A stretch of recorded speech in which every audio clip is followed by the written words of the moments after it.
ASM info viewers அனைவருக்கும் வணக்கம். நான் டாக்டர் நித்யா, சித்தா ஃபிசிஷியன். எலும்புகள் தொடர்பான பிரச்சனைகள் நிறைய பேருக்கு இருக்குது. இப்போது இருக்கக்கூடிய யங் ஜென்ரேஷன் நிறைய பேருக்குமே கொஞ்சம் தூரம் நடந்தாலே கால் வலிக்குது அப்படின்னு சொல்கிறாங்க. மூட்டுக்களில் ஏற்படக்கூடிய வலி, பொதுவாக இது ஆர்த்ரைட்டிஸ் அப்படின்னு சொல்கிறோம். ஸோ இந்த ஆர்த்ரைட்டிஸை பொறுத்த வரைக்கும் எலும்பு தேய்மானம் இருக்கக்கூடிய கண்டிஷனை நம்ம அப்படி சொல்கிறோம். ஸோ இந்த ஆர்த்ரைட்டிஸ் அப்படின்ற இந்த விஷயம் எலும்புகள், மூட்டுக்களில் இருக்கக்கூடிய எலும்புகள் தேய்மானம் ஏற்படும்போது வருது. அதே மாதிரி தான் இதில் ஆர்த்ரைட்டிஸில் பார்த்தோம்னா ரொமட்டாய்டு ஆர்த்ரைட்டிஸ், கவுட் ஆர்த்ரைட்டிஸ், இந்த மாதிரியான நிறைய வகைகள் நமக்கு இருக்குது.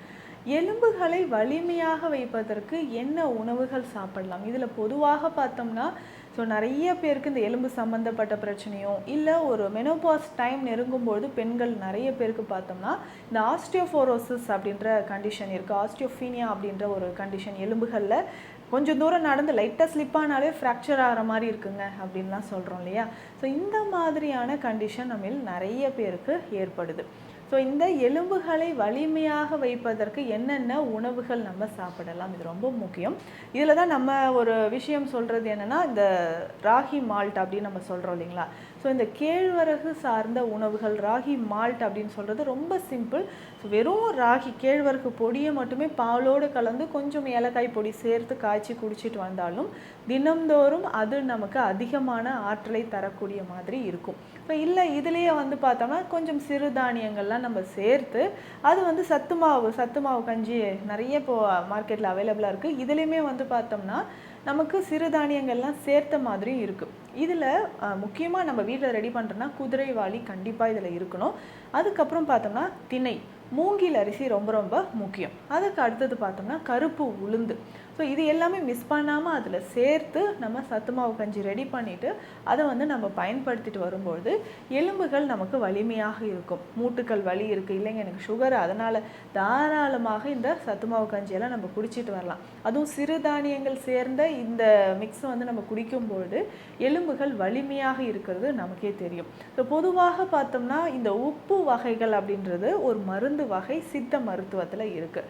ஸோ பிளான்ஸ், அதாவது தாவரங்களில் இருக்கக்கூடிய சத்துக்களை மட்டும் தனியாக பிரித்து எடுத்து அதை மருந்தாக பயன்படுத்தக்கூடிய ஒரு முறை.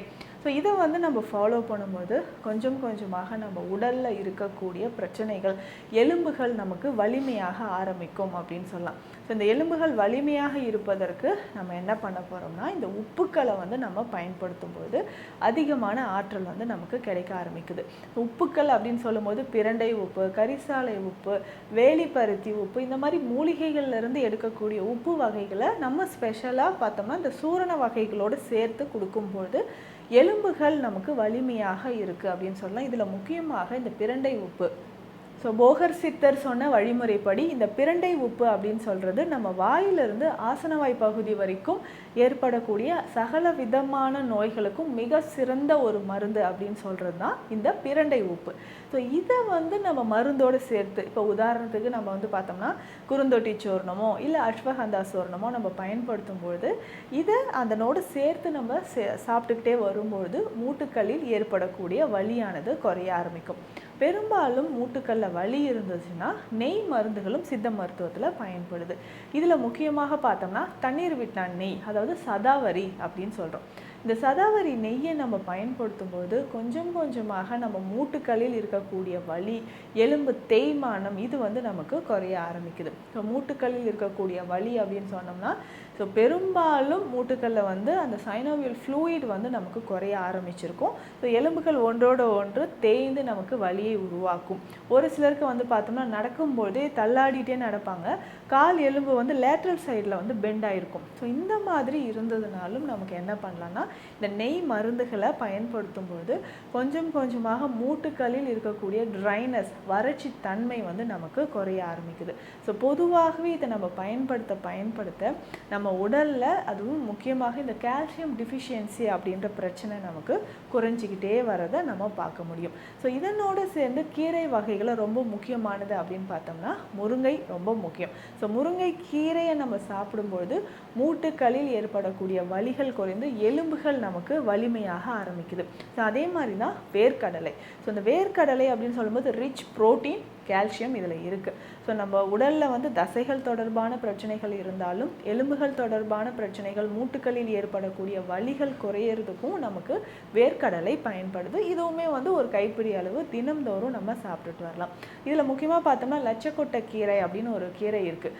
இது பெரும்பாலும் எலும்புகளை வலிமையாக்குவதற்கும், நிறைய பேருக்கு டிஸ்க் ப்ராப்ளம் இருக்கும். ஸோ டிஸ்க் பல்ஜ் இருக்குங்க, லம்பார் ஸ்பான்லோசிஸ் இருக்குது. ஸோ இடுப்பு பகுதியில் வந்து இருக்கக்கூடிய டிஸ்கில் வந்து ப்ராப்ளம் ஏற்பட்டிருக்கு, குனிய முடியல, நிமிர முடியல அப்படின்னு சொல்லிட்டு வலிகள் அதிகமாக இருக்கக்கூடிய சமயத்தில் இந்த கீரையை, லட்சக்கொட்டை கீரையை நம்ம வந்து பயன்படுத்தும் பொழுது கொஞ்சம் கொஞ்சமாக நம்மளுடைய எலும்புகள் வலிமையாக ஆரம்பிக்கும். ஸோ இந்த கீரை ரொம்ப சிம்பிள் தான், ஒரு நல்ல பெருசாக இருக்கும்.